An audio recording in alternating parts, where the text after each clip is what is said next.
Je kan een fantastisch mooi trouwfeest hebben, je kan een leuke kermis hebben, maar carnaval is toch iets heel anders, zeg maar. Dat is van een ander niveau. Het wordt een drukke tijd. Ja, dat klopt. De weken voor carnaval zijn sowieso wel druk met de organisatie en dan komen de carnavalsdagen er zelf ook nog een keer bovenop. Dus ja, dan is het heel druk. Midden oktober begint Germen Modde samen met zijn team aan de voorbereidingen voor het aanstaande carnavalseizoen.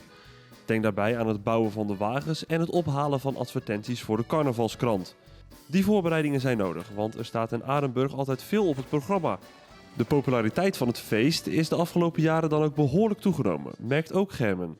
De vergelijking van nu buiten 20 jaar geleden is echt dat het enorm drukker is geworden. De kroegen toch met name de zaterdag en de maandag, dan puilen de cafés uit. En de optocht is ook, ja, in 20 jaar tijd is dat verdubbeld qua aantal deelnemers. Zoals ieder jaar is er ook een Prins Carnaval. Deze wordt gekozen door de Raad van 11. Germen heeft deze rol ook al eens mogen vervullen. Dat is heel bijzonder.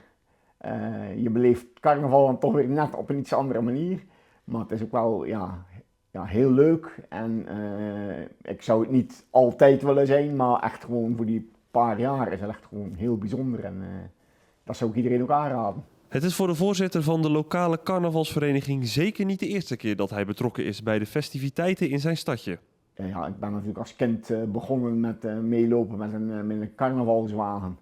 En sinds 1996 zit ik in de Raad van 11. En daarna ben ik in 2009 voorzitter geworden. Ik loop al een behoorlijk tijdje mee, dat klopt, ja.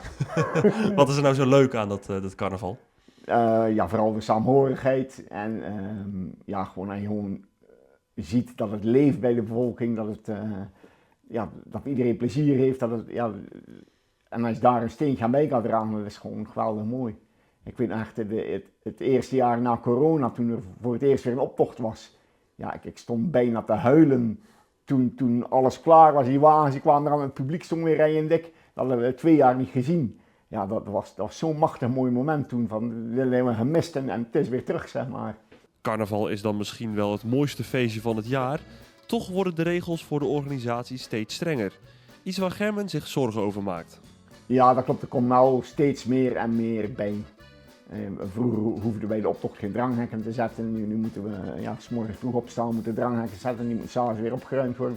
Dus het is maar een kleinigheidje, maar ook qua verantwoordelijkheid, er komt steeds meer en meer bij kijken. Maar ik denk dat voor de wagens, inderdaad, voor bouwplek, voor verzekering, dat echt moeilijk gaat worden. Maar toch zit dat hem niet in de weg voor een gezellig weekend. Hij kijkt dan ook vooral uit naar... Ja, toch wel de optocht. Ja, en je ziet wel of er daarop afkomt hier, dat het publiek gewoon 4 rijen dik staat.